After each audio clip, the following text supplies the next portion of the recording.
The human voice has always connected audiences with experiences. Major brands all across America have trusted Kever's voice time and time again. Conversational, powerhouse, intelligent, and sincere.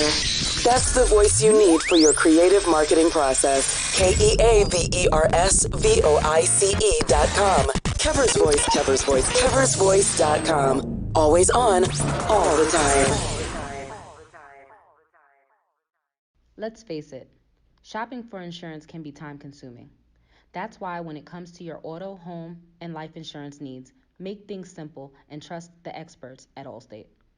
They will help you get the coverage that fits your needs while helping you bundle your life, home, and auto policies. Bundling saves you money, sure, but it also saves you time, so you can enjoy the things that matter most even more. Contact me, Tammy Haynes, your local agent, for a free personalized insurance quote. Allstate, are you in good hands? I'm attorney Clinton Paris, and Tampa's my community. I grew up here, went to school here, and my wife and I make our home here. What makes Tampa special are its people. So when I represent someone injured in my community, it's personal. Call my office and speak to a real lawyer and not some referral service. I will fight the insurance companies to get the settlement that you deserve. At the law office of Clinton Paris, we take the pain out of being hurt. True Black Essentials is a retail opportunity to bring Black businesses under one roof, where every product on every shelf in every aisle will be Black owned and Black produced by people all over the world. Statistics show that the $1.3 trillion of spending power that we have as Black people can easily be turned into each Black person having $2 million if we were to shop Black for 2 years. So True Black Essentials will launch an e-commerce store on November 1st, 2020, but we will open up brick and mortar stores in Atlanta, New Orleans, Charlotte, Houston, and Jacksonville, with the very first store opening in Atlanta, June 19, 2021.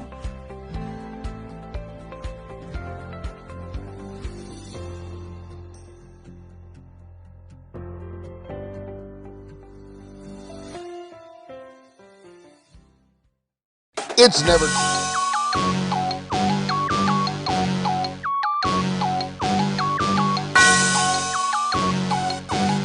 Yeah. I love my HBCU. And boy, I love it, love it. I love it, love it. I love my HBCU. And man, I hope my team they won one. I hope my team they won one. Yeah, man. I hope my team they won one. I hope my team they won one.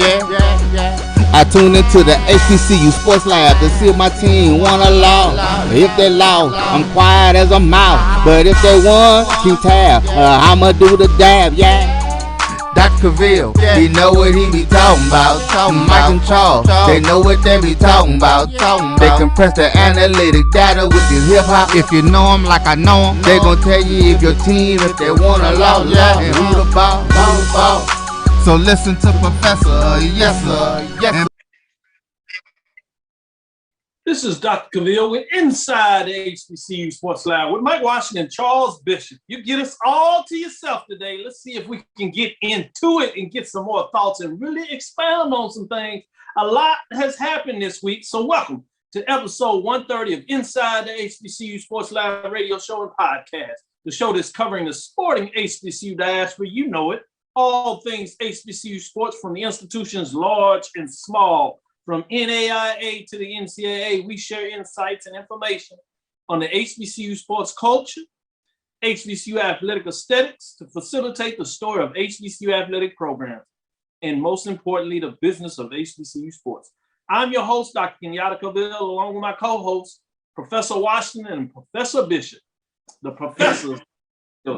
We're filming from our home studios and sending a signal live to our KSUH 1230 AM studios with the Texas Radio Hall of Famer, Ralph Cooper, in the beautiful home of Texas Southern University from Houston, Texas. Yeah, with that, let me give a shout out to some of them haters out there.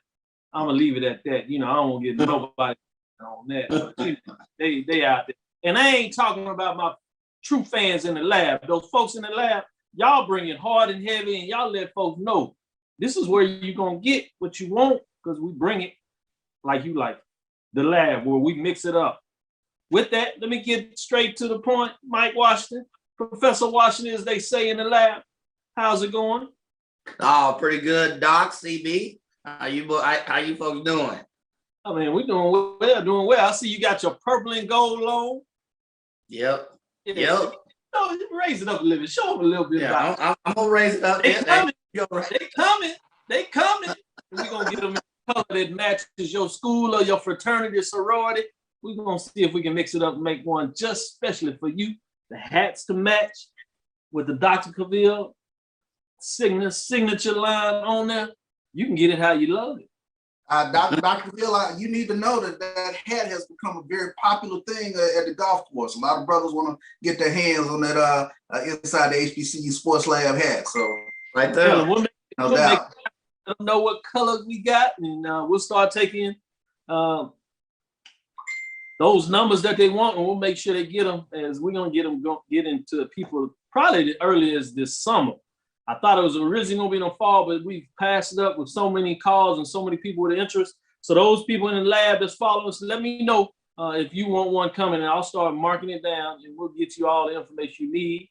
Charles, how you doing today? With that being said, doing well, Doc. I mean, it's a lot of fun stuff that we'll get into in terms of what's going on in the HBCU stratosphere. But I mean, this has been a week a little different than other weeks. It's been a lot of good stuff going on, a lot of fan engagement. I'm looking forward to really talking about it. With that being said, let me jump on in there and talk about the fact that, Charles, I was supposed to have a short shirt coming this way. I mean, I see you with the I believe, not that I just want to throw all these shirts on, but I heard something about this shirt for over 2-3 weeks now, Mike. I don't know if is that your lead off? Is that your lead off? Is that your lead off? I was supposed to get a shirt. Yeah, I thought I'd throw it out there, mess with him, because I'm like, what's really the deal here? What's done tomorrow? Done. Yeah, we see. So with that, let me just get into it. There's some news of the day, but probably some of the things you want to talk about. So I'm gonna go and stick right with you, Charles. What news of the day did you want to expand on a little bit and get some further thought and explanation? What's hot out there? What's on your mind? Sure. I mean, we have to get right into it in terms of the SWAC title game being moved to the city of Jackson, Mississippi, away from the home and home format that we've been used to. And Dr. McClellan went into some explanation on HBCU Game Day Tolly Carr in terms of the why, but that is definitely a point of interest that is really driving conversation within the HBCU world. Let me ask you in two phases. First, let me ask you, when you first heard it, what were your original thoughts? Shock, but then being a Jackson native, I got really excited. So it's anytime I get an opportunity to go back to Jackson and spend some time back in the city of Jackson, a place that I'm tremendously familiar with, and still a lot of friends, a lot of family still there. I got really excited, and I know the sort of environment that Jackson is. Jackson is the quintessential SWAC city, and I think they will put on a tremendous show for the SWAC championship. But more than anything, the people of Jackson, they are SWAC fans. The people of Mississippi are SWAC fans, the African American community. They're really SWAC fans. So I'm really expecting a pretty decent turnout.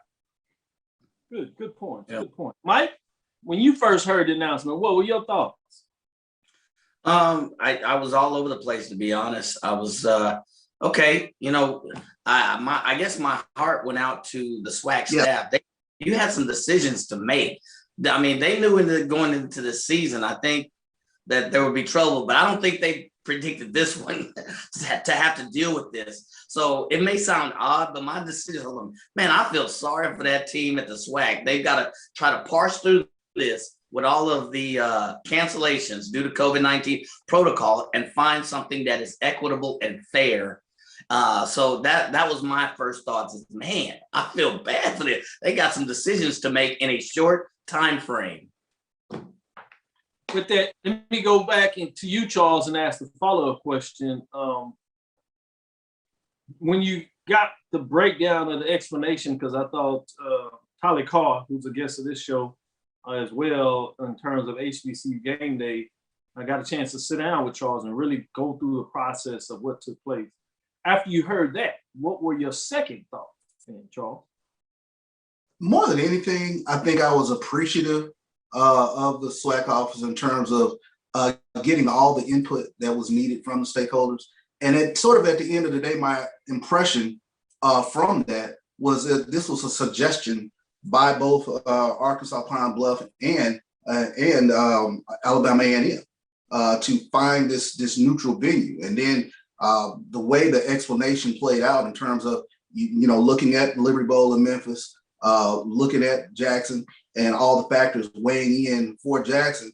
I just, as a fan, I was appreciative to get the transparency of how it happened. So that was more than anything what I took away from the interview last night. Yep. Great points you make there. And before I go to you, Mike, I want to expand on that a little bit. First thing I thought was masterful in regards to the commissioner. I got to be careful. I always want to say Charles, but Dr. McCullough, the commissioner of the Southwestern Athletic Conference, of getting in front of it as fast as he could and going straight to the people and talking really straight up what went through the process, not really hiding anything, whether you liked it or not, straight no chase, as we like to say around these parts, right? Particularly on our every other Friday brotherhood, but that's another conversation. And then the second thing, I thought it was amazing to see as much of the boundary to go back and forth. And of course, a lot more of this is the fans, rightfully so.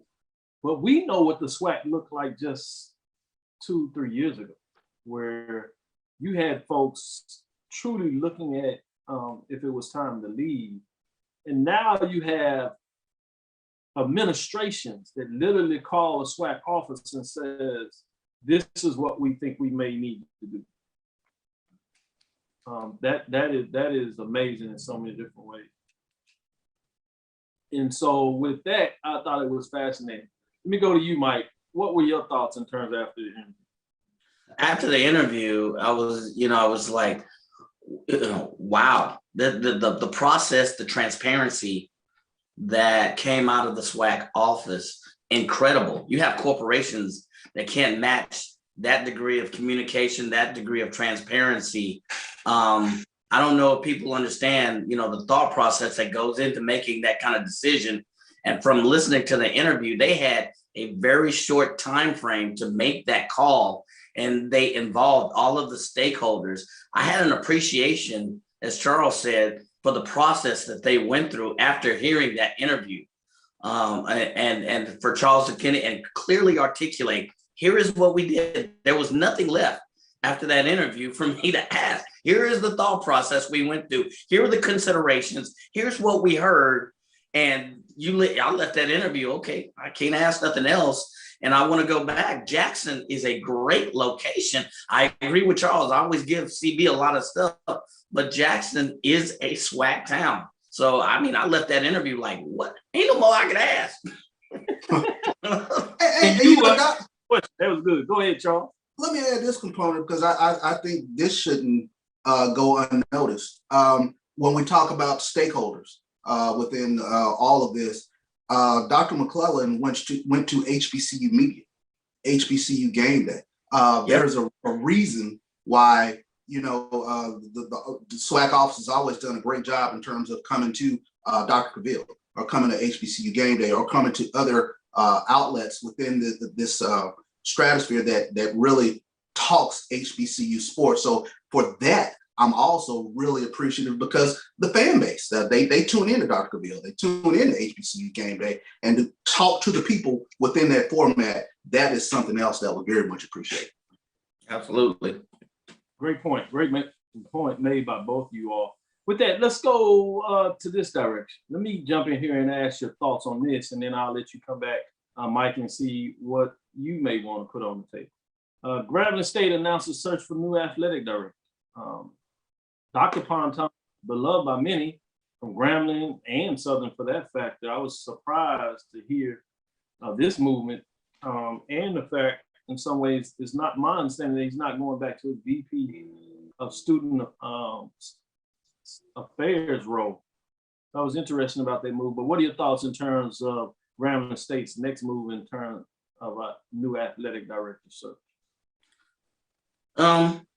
I guess my first thoughts are I am scratching my head a little bit. How well is he known? How well would he be accepted and does he know what he's stepping into? He seems to have a lot of, I guess, the experience that you would want, but I guess I guess my thing is, was there a search party? Was there a search committee identified? How was the person chosen? What's the thought process behind choosing them? And is he the right fit for the job? I don't know that just from being on the outside and looking in.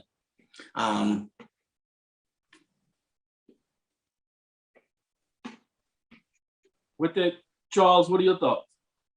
Yeah, surprising to say the least. We're all very familiar with Dr. Ponton at Grambling.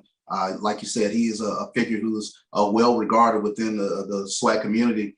And this is a job that for a lot of people, the Grambling University AD job is the most visible, if you will. Grambling's brand is recognizable throughout the world, and whomever they bring to this institution, they're going to have to bring a skill set that matches the skill set of what we see now amongst the Power Fives. I mean, this is high stakes now in terms of how you go about selecting an athletic director, someone who can marry.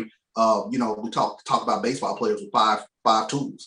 Athletic directors nowadays have to have those 5 tools, whether it's marketing, branding, any of those components that you bring to the forefront. So this will be an extremely important hire. A lot of things are going on up there at Grambling, and a reset of the athletic program is going to be at the forefront of a lot of fans' minds.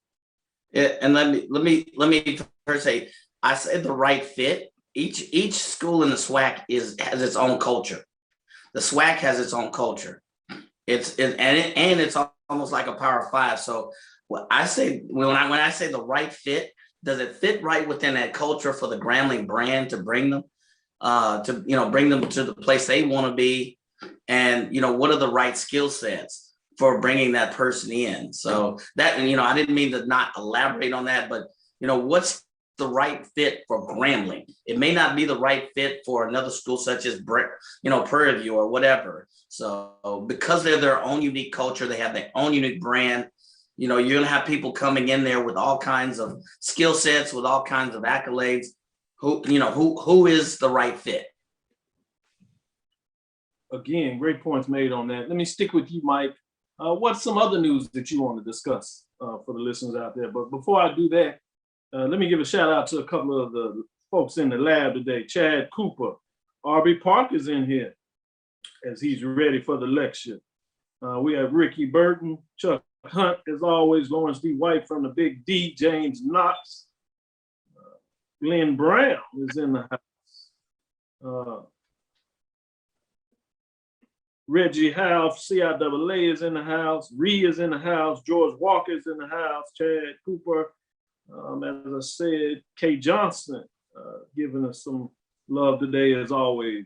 We got Twin is in the house. Twin, Don Johnson, LaShawn Harris, Christopher Darrell, Carolyn, Maggie Dillard's in here. So we just want to give a shout out for those that jumped on here early on. We'll give some shout outs later again. With that, Mike, what's on your mind today? So I'm gonna do something you don't like. I'm gonna throw a little nugget in here, and then I'll get to the point. I want to give, since it's the spring, I want to give a shout out to the golf teams for the SWAC and the MEAC. So Prairie View A&M SWAC championships, 3rd in a row, 3-peat, baby, black and purple and gold. They ring.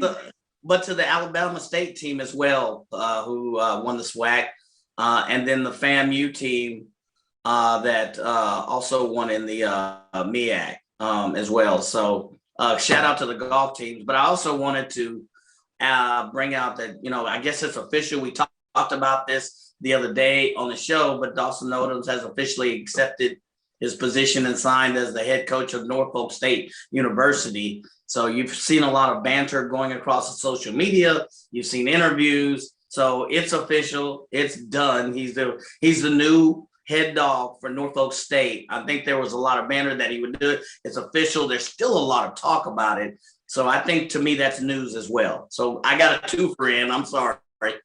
I mean, you know what, Mike? To that point, I've been getting texts since it happened, since Monday, because it's like we need that Dr. Cavill explanation, sports business explanation, as to how Norfolk State was able to peel Dawson Odoms away from Southern. I think, it's a fascinating look because, the questions I've been getting at least is, how does this happen? I thought the MEAC was on their deathbed. How does a Norfolk State be able to reach into the SWAC and pull one of the preeminent coaches away from one of the preeminent programs? How does that happen? Yeah, I've been getting, how would you pull it from the Southern alumni, which is typically a strong base? How did you pull him from Southern? He's been there for, 9 years. How did you pull him from that? Because of that, who Southern is. I've been seeing a lot of that go back and forth. And the same question is, how did you go for the MEAC? Because I thought the MEAC was on that cliff road down. So that's why I think it's still a hot topic. Yeah, let's get into that business framework and then get a little more of your opinion. So I'm glad you put that out there like that. Let's go into that. That's a great point. Before I do that, shout out to Cameo Stokes. He's in the house doing great work, as he usually does. Followed him a lot over the years. UAPB. Yes, sir. Yes, sir. Brent Brunson, Don Johnson, as I said, Fred Whittick with Winston-Salem State, HBCU Heritage Center, getting it done in so many different ways. Stephen A. Miller is in the house. Quentin Henry going on. So just want to give appropriate shout out.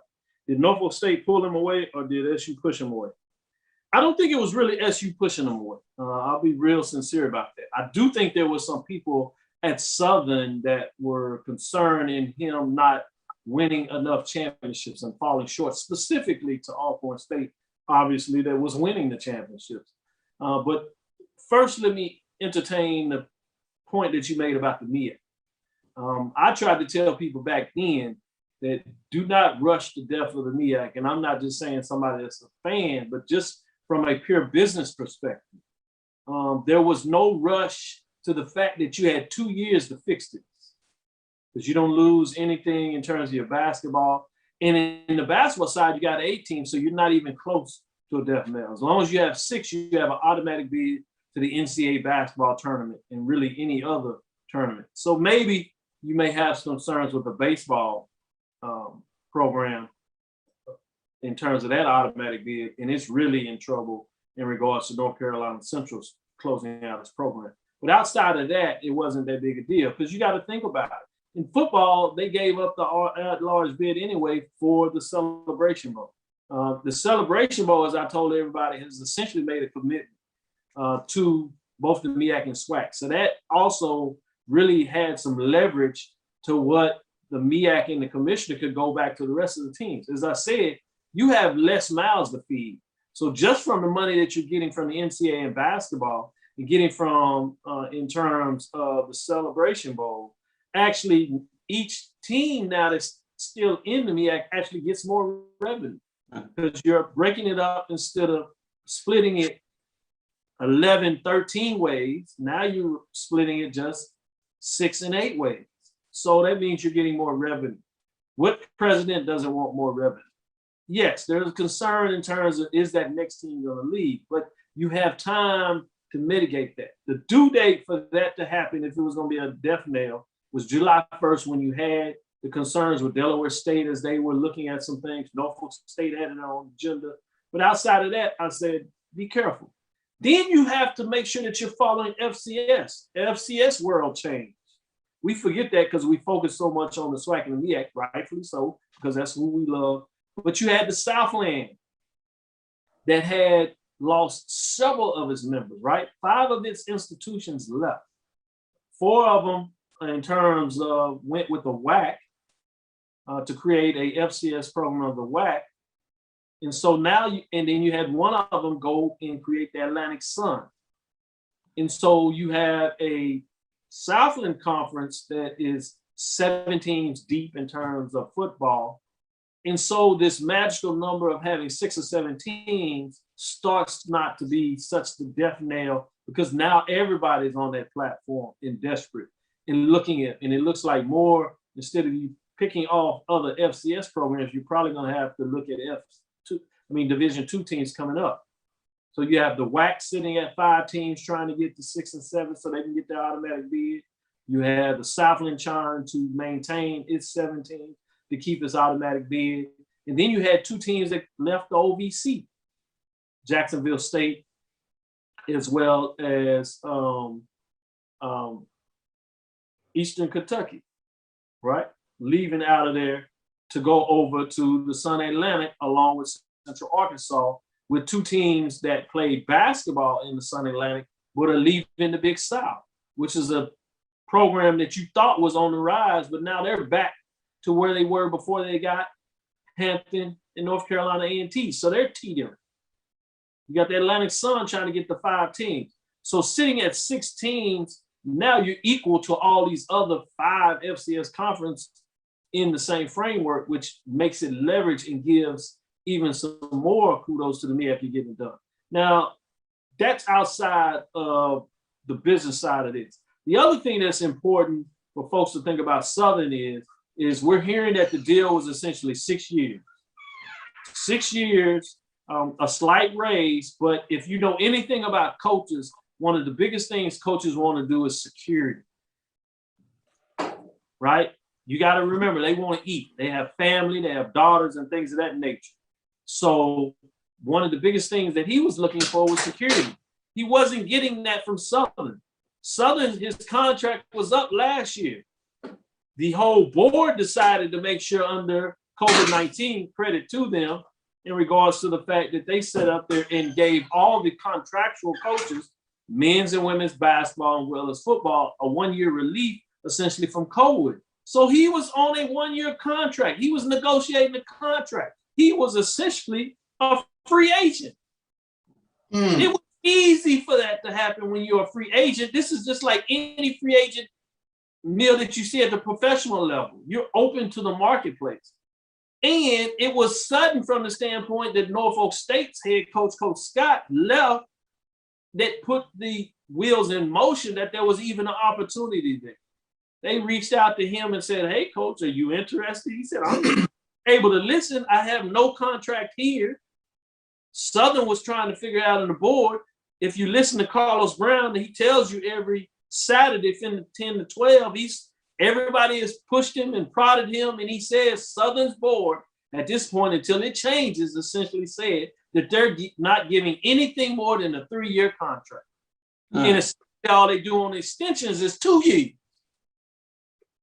So that's, if the numbers are about accurate of what we're hearing, which is $225,000, that doesn't sound like a whole bunch, but you multiply that over 6 years, you're talking about $1.3 million versus the fact that you have less than $500,000 on the table if you get a 2-year extension. And right now, you're only guaranteed one time.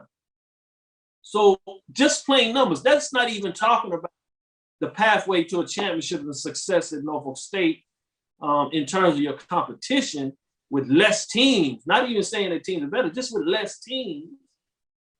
Not having to play a championship means that the road to get there is less travel. I'm not going to say easier, I'm saying it's less travel, right? Mm-hmm. Sure. So when you add all that up, you start really understanding all these other things that fans look at in terms of the SWAC is hot and the big name right there. Yeah, that's good. And that's stuff that we love. But for a coach, that's not going to feed the family. That's not going to put a plate on there because y'all happy about the SWAC. Now, we appreciate y'all buying tickets, I'm sure. All ADs, coaches, commissioners, they love all that. And I appreciate it too, because that keeps us on the air in terms of y'all supporting us. So don't get me wrong. We want you here. We want you loud and all that. But that's not the feel for a coach in regards to that. Right? And so why take that risk and chance? Then you add on the fact that you found out later that he's closer to that area. His family's in that area. They're older, so it really made it easier in regards to that. And then if you listen to his interview, one of the things he promised his daughter that he was not going to move until she finished high school. Well, guess what? She finished this year and she's going and getting to college. And luckily enough that she's going to actually go to Norfolk State. So I'm glad that she's going to a HBCU. So I celebrate that in terms of Dawson. But that makes it all line up. So that's a lot of times when I just say the timing was right. Yeah. And sometimes we simply forget that sometimes it's just simple. It's not about all this brand OCO stuff. Sometimes it's really simple. I want a little bit of security, and the time is right for me to be able to take advantage of getting that security. Yeah, and that's certainly fair. I think that puts it in a very grand but good perspective. No doubt about it. Sometimes you just have a perfect confluence of events that makes, the timing, in essence, just perfect. So that's, I think that goes a long way in terms of especially sort of giving the coaching framework of it. Security means everything. And it looks as though Norfolk State was in a position to provide the sort of security that Coach Owens was looking for. Yeah, I think we also forget that, coaches are people too. They have wants, needs, just like everyone else in the professional world, and they have to have those needs met as well. I think we forget that. We see them on TV, we see them in the news, but they're people too. So very good point. Thanks for breaking that down. No problem with that. I do want to get into George Suggs. Shout out to him. He talked about North Carolina A&T's inaugural schedule, first year schedule in the Big South. We can get into that a little bit, but I did want to make sure that we showed Edward Waters some love in terms of Terriano Morgan is the new head football coach at Edward Waters College. And they're playing a full SIAC schedule, not eligible for the championship again. But he gets to really jump right into it in regards to that. He previously at Virginia State that we know had some success. He was instrumental when Trojan went 8-2, 6-1 mark in the CIAA in the route to a second finish in the CIAA Northern Division in terms of his time there. So pretty sharp coach there. It'll be interesting to see what they was to get done. Charles, any thoughts in terms of this move for Edward Waters College? Oh, the fact that they were able to move on as quickly as they were and able to identify a candidate they thought that could lead Edward Waters forward. I thought that was a pretty nails for them for Edward Waters. So now their program can go in the direction they wanted to go in now. The facilities with a new facility, that's really big for a coach. I know he's excited about being able to get around Florida and show facilities. Hey, you want to come over here? We can get you a really nice state-of-the-art facility that is literally brand new. Mike, any thoughts about this hire for Edward Waters College? No, certainly a good move. He definitely brings an offensive prowess to the table. If you look at his pedigree and look at his background and what he did for Virginia Union for about 4 seasons, and did some things with that offense while he was in that position. So certainly new position. I'm excited to see what things he can bring to the table with Edward Waters and what they'll look like in the next year. Former Grambling AD down there at Edward Waters, Paul Bryant. Yep. Great points there. Let's jump back into it. North Carolina A&T inaugural schedule. Obviously, the first thing is interesting there is the fact that they have South Carolina State on the schedule.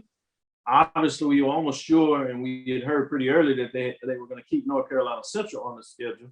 I think it's interesting in the date that's not going to be an end of the year type of game, that it's early in September, last month in September. Be interesting to see what that looks like. Very anticipated. And they have, obviously, as a conference game, now they have Hampton back on the schedule. Any thoughts in terms of that schedule beyond the HBCUs? And this is not to throw any shade. I'm just curious. Is there anything out there about this schedule other than being new and being the Big South? Anything or any matchup here besides the HBCUs that excite you? I mean, of course, there are. If you're a fan of football, you like A&T going against some of the Big South competition. And not to throw shade, it's that same dynamic that you hear from Tennessee State fans.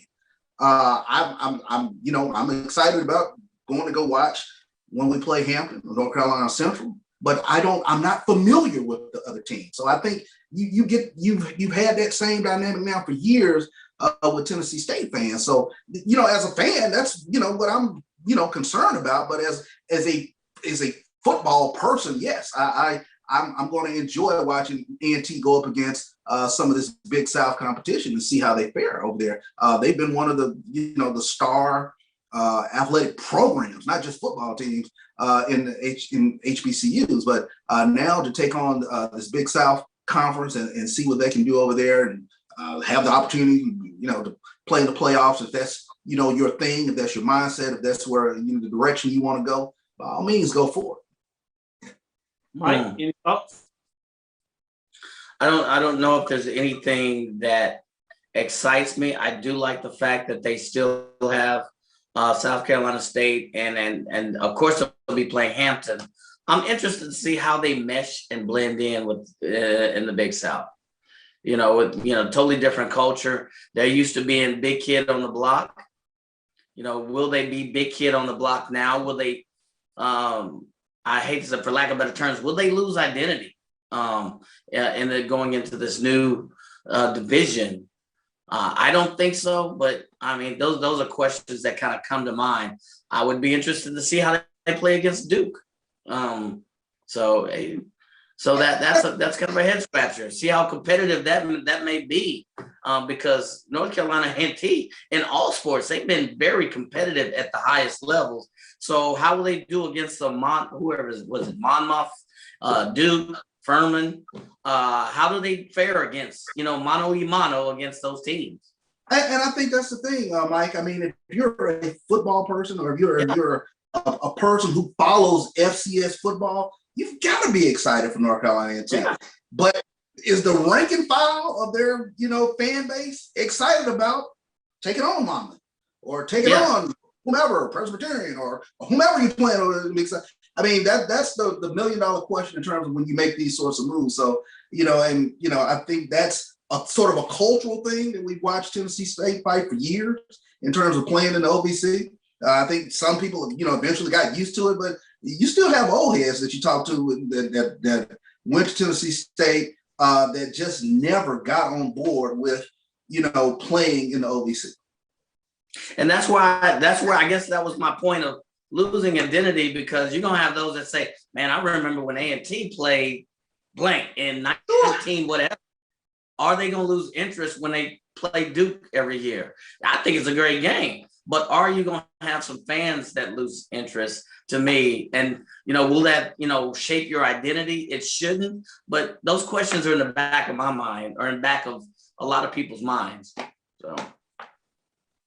With that said, oddly enough, I'm gonna agree with Tyler Carr. I'm gonna add one game to it, which are two games that I'm interested in terms of the matchup. The first one is at home on October 9th, which is UNA, University of North Alabama. But I'm really interested in the other one that Tyler Carr mentioned, which is on the road just outside Atlanta, which is Kennesaw State. Yeah. They've really done well in that conference the last couple of years. But oddly enough, two of the bigger games that I would have interest are two teams that are leaving. Yeah. Those two teams are going to the Sun Atlantic. Yeah. So that's intriguing to me on multiple levels, obviously. That two of the games that would have me excited, and this is based on what North Carolina A&T was able to do in week 0 a couple of years ago when they defeated Jacksonville State in that matchup that a lot of people anticipate. Do you have their schedule pulled up now? Yeah, I have it pulled up. Let me hear it again. Let me hear who they're playing. They start with on the road September 4th. Then they stay on the road September 11th, ACC Network, the game against Duke that Mike talked about. Then they host September 25th. They take a week off, so they host the 25th. They have North Carolina Central. Then they host Robert Morris on the 2nd. They have 3 straight home games. Wow.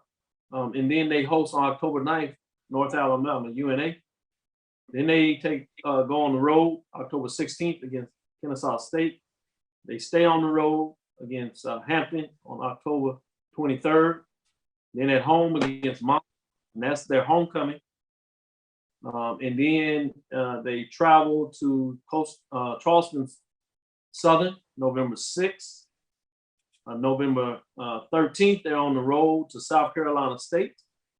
And then their final game is a home game November 20th before you have the FCS playoffs. They host Garner-Webb. They defeated Garner-Webb a couple of years ago. And so that's another one. Charleston Southern, they defeated a couple of years ago. Mm-hmm. But yeah, again, the biggest two games that I would have interest that I think in terms could obviously determine early framework of the Sun Belt, in terms of the Big South Conference. And obviously both of those teams are teams that could be seeded in the top 25 in regards to rankings of where you're trying to get your seeding, if you would, for the playoffs. Not only the automatic bid, but you want to also be high enough ranked in such a way that you're in the playoffs and you get some home games. Because we know most teams that are able to go deep in the playoffs are able to have a series of games at home. And so those are some of the things that stick out to me in terms of ENT. But it'd be fascinating. But let's go ahead and go to a break, and then we'll bring it back. This is Dr. Gavil's Inside the HBCU Sports Lab, and we'll get your comments on the other side, Charles, if you want to add it to it before we move on. This is Dr. Gavil's Inside the HBCU Sports Lab with Mike Washington, Charles Bishop. Don't go anywhere. We'll be right back. Stick with us as we go to a quick break. It's never too early to plant the seed, to share the tradition, and instill a sense of pride in your HBCU with your little ones. HBCU Pride and Joy Children's Boutique helps you share your school spirit with a wide selection of adorable kids apparel and accessories officially licensed from your favorite HBCU. Visit hbcupridejoy.com and follow us on all social media at HBCU Pride Joy on Facebook and Twitter. Are you hungry for authentic Caribbean food? Like jerk chicken, oxtail, red snapper, shrimp, tofu, and rasta pasta? Well, find your way over to Mango's Caribbean Restaurant, 180 Auburn Avenue, right next to Royal Peacock in downtown Atlanta. Them belly full, but we hungry. Mango's Caribbean Restaurant, open daily from 11 a.m. to 10 p.m. And on Friday and Saturday, we're open till 4 a.m. Come to Mango's and put some spice in your life. So we've got a good thing going. Mango's Caribbean Restaurant, 180 Auburn Avenue, right next to Royal Peacock in downtown Atlanta. For more info or directions, call 404-698-3992 or log on to mangoscaribbeanrestaurant.com. For instant coupons, text MANGOS to 313131. Tell your mama hungry, papa hungry, brother hungry. Mango's Caribbean Restaurant, authentic Caribbean cuisines. Open up the door, tell your mama hungry. Since 2000. Mike and Charles, they know what they be talking about. They compress the analytic data with this hip hop. If you know them like I know them, they gon' tell you if your team, if they wanna lose, and who the ball. So listen to Professor, yes sir, and pay attention, cause he gon'. This is Dr. Gavil with Inside HBCU Sports Lab with Mike Washington, Charles Bishop. Before we went to a break, we were closing out on North Carolina A&T's inaugural season in the Big South. Charles, I think you wanted to make some final comments. Yeah, well, I was going to say, when you sort of look at the all those factors that go into how you're selected for the FCS playoffs, what I think is going to be really interesting to me is how those evaluators look at, the games versus North Carolina Central, as well as South Carolina State, whether they factor into A&T being able to get into the playoffs or get a seeding that they prefer in terms of how they look at those HBCU schools that are on their schedule. So that was a point that I was, just trying to make real quick with regards to A&T schedule. Yeah, you trying to be. We already know how they look at the HBCUs. We just saw that with Southern. They really don't pay them much attention in regards. And that's the reason I made that point. Yeah. I figured that, but I'm just gonna put it out there. You trying to be nice. They're not gonna take two HBCUs on their schedule. The best fortune you can get is if South Carolina State is really doing well in the MEAC, and then they might find a way to get ranked, which will help them. But just in general, in regards in terms of how they're going to feel about the HBCUs, they frankly think they're lesser in terms of the talent, in terms of that, and don't see them as competitive in terms of the ranking of the division. And whether some of that is in terms of the non-conference record, which A&T obviously has shoved out the window with the non-conference games they've won over the years, which George Suggs poignantly point out, but I don't think it's going to matter. And then you got to give the other factor that people want to overlook. It's not like Big South is that respected as an FCS conference. I have a question. We're talking about the SoCon, which is moving down in terms of how big people think. But if you talk about the conference that most people have the most respect for, is going to be the CAA, the Colonial Athletic Association, the Big South, and the Mid Valley Conference up there, football conference with North Dakota State. Those are the ones that most of the people, and then you get a little further down, you might get some love at the Southland, which is probably going to roll in regards to them. Most of those folks start looking at the WAC. And then people, follow FBS, the ones that they're talking about is the one that's coming together with the Atlantic Sun. That's the one they the juggernaut that people are looking at to displace. Big South, OVC has not really had a lot of people excited. And again, the teams that people gave some credit to in the FCS, in the Big South, Kennesaw State, some people have thought North Alabama could be one of those teams as they will move up. They're both leaving. The team that people focus on a lot in the OVC is Jacksonville State. It's leaving. One of the teams that people focus on in the Southland is Central Arkansas. It's leaving.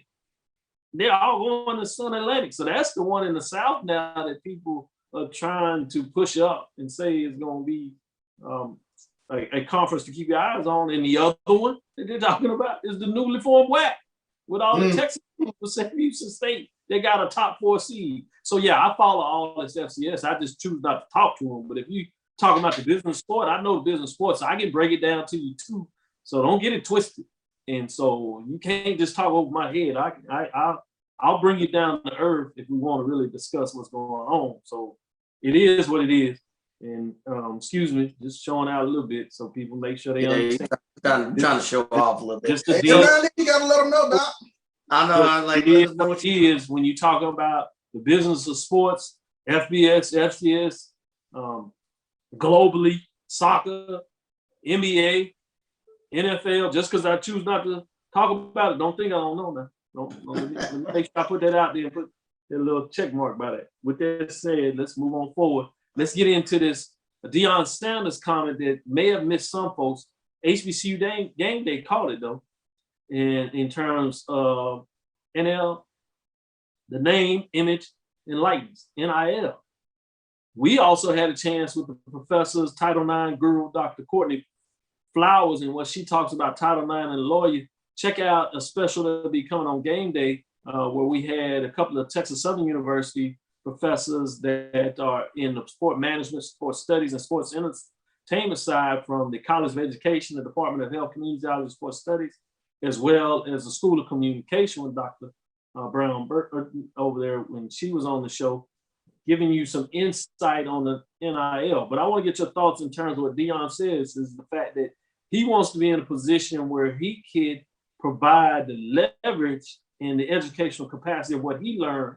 And he compared the fact that he was able to do it to some degree because he signed a professional contract for baseball with the Yankees his junior year. So he went and played, and the only way he was eligible is that the Yankees actually paid for a scholarship because he couldn't be a scholarship player because he took money. So he's talking about understanding all the guidelines and the rules and being able to bring some professionals in and deal with local national companies for his players to make sure they can get some funding off of their name, image, and likeness. So I think that's a fascinating thing that a lot of people are overlooking. I talked to Dr. Charles McCullen. That's something that he's very intrigued in, making sure that the member schools are prepared and ready to take advantage of that, which in a lot of ways will be interesting to see how the SWAC can push forward in terms of that. Courtney Gaucher, I know he's intrigued about what that looks like. Ashley Robinson is on the cutting edge of making sure that happens. So there's some schools over there at Texas Southern University. Kevin Granger is on top of that. I've worked with him feverishly to understand NIL, and obviously he played professional overseas, so he understands the dynamics of what that takes place. So I'm fascinated, Nicole, and see your thoughts. And Charles, let me start with you. What are your thoughts for our viewers out there that may or may not have caught the names, image, and likeness on a national level? Obviously, the court cases being here at the Supreme Court level, a lot of your states, including Mississippi, Florida, Georgia, California was the first one that have already have legislation. Mississippi and Florida are talking about starting this summer, allowing folks to be able to get their NIL information. Charles, break it down. Well, the first thing that I really kind of thought of the states getting on board is I'm curious what coaches said, hey, we need to get on top of this, because this becomes a de facto recruiting advantage in terms of how we go about selecting players who have an opportunity to make money off their name and image. So that was, the first things that kind of started germinating with me in regards to Deion Sanders, Coach Prime, and this is the asset part of having him within the conference. I think is, who better than have a sort of a global brand ambassador embedded within the coaching ranks within the conference, who can really, who has a firm understanding of the marketing potential and opportunities of not just Jackson State, but the SWAC as a whole, athletes within the SWAC as a whole. So I'm fascinated. And not now, Charles, as you allude to, not just now, and beyond. And beyond, exactly. And when everybody forgets, because they're so frustrated with him now, rightfully so in some ways, but sometimes I think it's just us seeing stuff that's new, which is fine. New things are difficult and challenging. Cultural changes are just that. And so I understand people's challenge with that. I don't have a problem with people dealing with that. But one of the things that people forgot when we talked about that is that Deion is one of the few individuals that was not only a star at his time in the league, but has been able to transcend that star and maintain it in NBA. You talk about Michael Jordan in regards to what he's been able to do. Michael Strahan, HBCU graduate, in terms of what he was able to flip it into. Doug Williams, maybe on a slightly less level in regards to at least being able to go up the organizational chart in a lot of ways. But in terms of brand awareness, those top three individuals in terms of what they're able to do, they're second to no one in the world in terms of that. Some of those are top 15, 20, 25 athletes. Jordan top 5 in a lot of ways. And at one time, Prime Time was right there in terms of top 5 and hasn't slid that far down. So it's amazing when you start thinking about the expertise level that he brings to the table and the people that he has access to. Exactly. We forget about that. Yeah, relationship capital. And if you don't know anything about capitalism and the United States of America, to some degree the world, privilege does a lot. Relationships a lot in this country. And I'm not saying I'm never a fan of that, because I think it's detrimental to a lot of folks, but I'm speaking what the facts are at this time. Sure. Anybody want to back on that? Mike? No, first of all, I do agree. I've always agreed that relationships are the foundation of success, whether you start your own business or you're anywhere, corporation. But going back to Deion, you're talking about somebody who not only knows it, but lived it. 2 sports. He took a word that was more synonymous with steak and made it famous. You only heard prime rib. That was it. But now, that's pretty every good. time you hear prime, you think of Deion Sanders. And he did it at an early age. I don't know if you had a chance to see the documentary, but it does chronicle some of that. So who better to advocate for this names, image, and likeness than Dion himself. He knows the value. He knows the value of the SWAC. He's already bringing attention. He's up the value. He knows about creating value in an athlete. So who better to do it, to advocate, to be a champion for it than Deion Sanders, somebody who lived it. People were, little things. He used to wear a bandana around his neck. And what did kids start doing? They wore a bandana around their neck because they wanted to be Deion. He knows how to market and brand himself. I don't think he went to any school. He just knew how to do it intuitively and lived it. And here he's in a position with all of the connections that you just spoke to at Jackson State. And he's in a position to reach out to athletes, to bring athletes into the fray. There's no other person that's better suited for that position than Deion Sanders. With that, let me answer this question. Willie Alex Hine has a great question. So how does grade point averages and eligibility work since the players will be paid? It is important. Again, check out the name, image, and likeness on HBCU Game Day, where we had professors talk about this extensively. Dr. Courtney Flowers, Dr.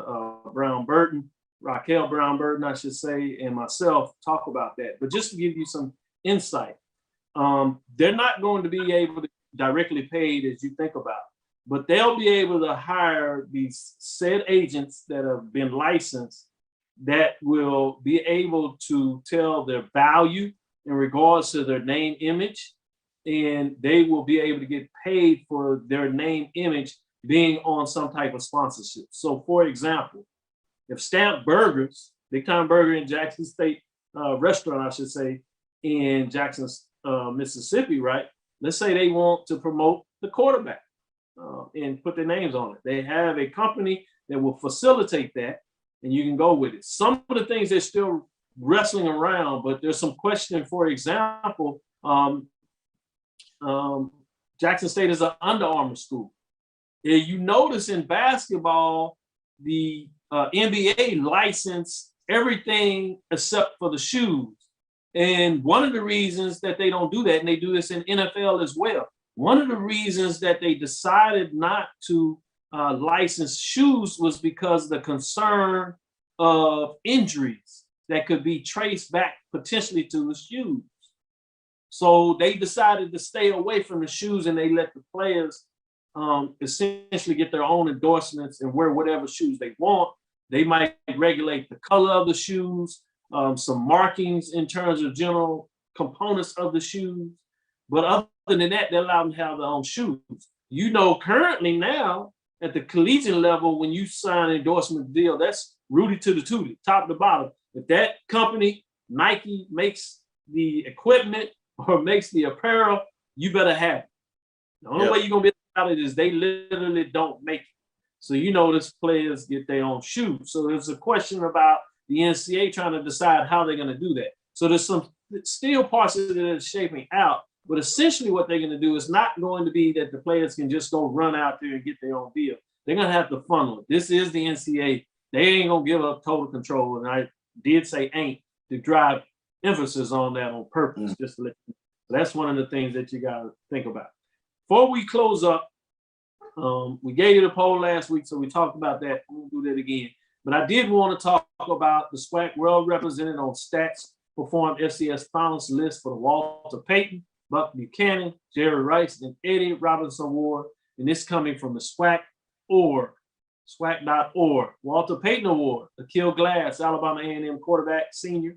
Statistics from the spring, 67 of 113, 59.3%, 1,084 yards, 13 touchdowns, 3 interceptions, 1 rush touchdown in 3 games. Notable was 27 of 44 and 40 yards, 6 touchdowns, 1 rush touchdown versus Jackson State. I won't give the stats to everybody else, but I'll give out the names. Buck Buchanan, Story Jackson, Prairie View linebacker, senior, did really well. Jordan Lewis, defensive end, Southern, junior, in terms of what they were able to do.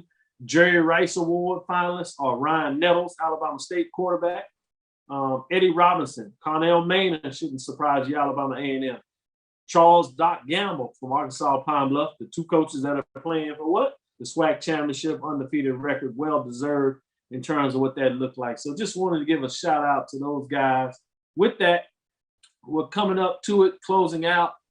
Did tell you about the FCS Final Poll. It ultimately didn't go into the decision making, but that was fascinating when we had 3 teams in the FCS. Shout out to Southern, Alabama A&M, and Arkansas Pine Bluff that were ranked, if you would, 19, 22, and 25 respectively. And so that was fascinating when you talk about that, some love going on there. Benedict College band selected to perform in the 2022 MAC Thanksgiving Parade. That's coming from HBCU Sports. So the bands continue to do what they want, giving some shout out to Jerome Jeep Sutton, as he's a big fan connoisseur. So I want to make sure I represent for the band heads out there a little bit and continue to give us love. With that, thank you for listening to Inside the HBCU Sports Lab. Make sure you share our podcast with your friends and colleagues. I am Dr. Kenyatta Cavill, the Dean of HBCU Sports, coming from inside the lab in the College of HBCU Sports with Professor Washington and Professor Bishop. That's Mike and Charles.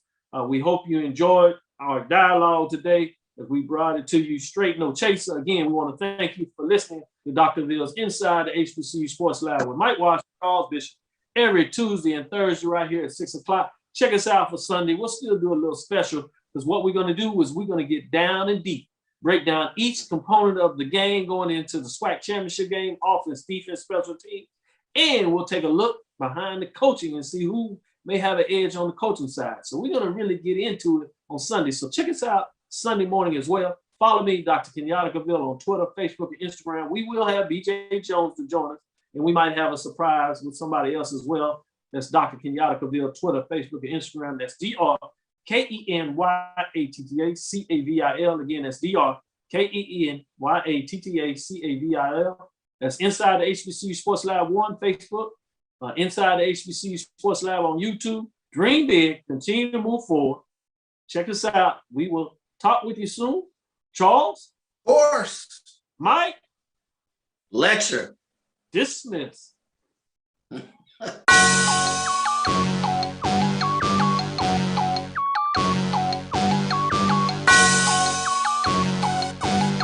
Yeah. I love my HBCU. And boy, I love it, love it. I love it, love it. I love my HBCU. And man, I hope my team they won one. Yeah. I hope my team they won one. Yeah. Man, I hope my team they won one. I hope my team they won one. Yeah. I tune into the HBCU Sports Lab to see if my team won or lost. If they lost, I'm quiet as a mouse. But if they won, keep tab. I'ma do the dab, yeah. Dr. Cavill, he know what he be talking about. Mike and Charles, they know what they be talking about. They compress the analytic data with your hip hop. If you know them like I know them, they gon' tell you if your team, if they won or lost.